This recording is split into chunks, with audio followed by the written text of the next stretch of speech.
ওস্তাদ থেকে বলল যে সে আজকে একটা কাজ পেয়েছে একটা শয়তানি ভূতকে তাড়ানোর জন্য। ওস্তাদের কথা শুনে জুন ঠিক করলো যে কাজটা যেহেতু ওস্তাদ করতে পারবে না তাই এটা সে করবে।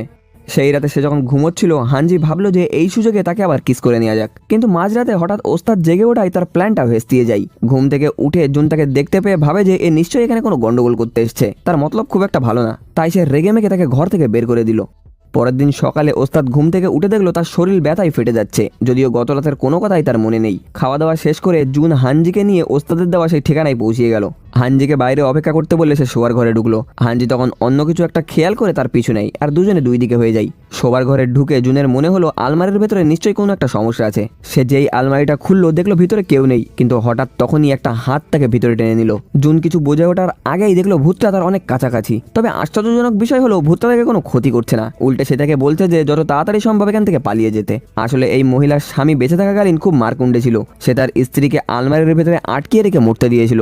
মারা যাওয়ার পরেও লোকটার স্বভাব বদলায়নি, সে এখনো মেয়েটার উপরে অত্যাচার করেই যাচ্ছিল। জুন রেগে মেগে আলমারি থেকে বেরিয়ে এলো, কিন্তু দেখলো যে হানজিকে সেই স্বামী ভূতটা কবজা করে ফেলেছে। জুন দেরি না করে এক ছুটে গিয়ে ভূতটাকে ধাক্কা দিয়ে দরজার বাইরে বের করে দেয়। মরার পর যেন লোকটার শক্তি আরো বেড়ে গিয়েছে, সে খুব সহজেই জুনকে তুলে আছাড় মারে। ঠিক শেষ মুহূর্তে হানজি ছুটে এসে তাকে বাঁচিয়ে নেয়। এতে গিয়ে ভূতটা আরো রেগে গিয়ে খুনি মিজাজ ধারণ করলো। তবে হানজি একটা চালাকি করে ভূতটার দুর্বল জায়গা খুঁজে পাই। ভূতটাকে আবার তেড়ে আসতে দেখে হানজি তাকে বলল যে ওকে কোলে তুলে নিতে। সেই সুযোগে সে ভূতটাকে একটা লাথি মেরে তাকে পেছন থেকে জাপটে ধরে। এরপরে সে ইশারা করতেই জুন ভূতের কোমরে একটা সজোরে পাঞ্চ মারলো। নিজের স্বামী জব্দ হয়েছে দেখে ওই মহিলা ভূতটা তাদের দুজনকে ধন্যবাদ জানালো। এরপরে সে শান্তি পেয়ে পরপারের উদ্দেশ্যে রওনা হলো। এই ঘটনার পর জুন বুঝতে পারলো যে হানজি মেয়েটা আসলে বেশ দয়ালু আর তাকে ভরসা করা যায়, তাই সে ঠিক করলো তাকে সে একটা পুরস্কার দেবে। কিন্তু অবাক করা বিষয় হলো সে পুরস্কার হিসেবে হানজিকে একটা কিস করে বসলো। সে তো পুরোপুরি থ বেনে গেল। অন্যদিকে দুজন ব্লগার কদিন ধরে জুনের অদ্ভুত সব কাণ্ড কারখানায় নজর রাখছে। তারা তাদের রেকর্ড করা ভিডিওগুলো অনলাইনে আপলোড করে দিল, কিন্তু হিতে বিপরীত হলো, তাদের ফলোয়াররা উল্টে তাকে ভালো মতন ধুয়ে দিল।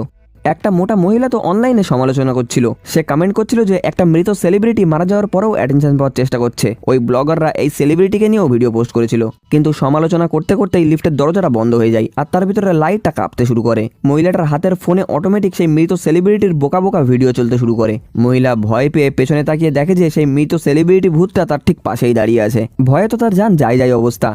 অন্যদিকে আমরা দেখি গতবারের সেই দারুণ টিমওয়ার্কের পরে হানজি পাকাপাকিভাবে জুনের বাড়িতে আস্তানা গেড়ে বসছে।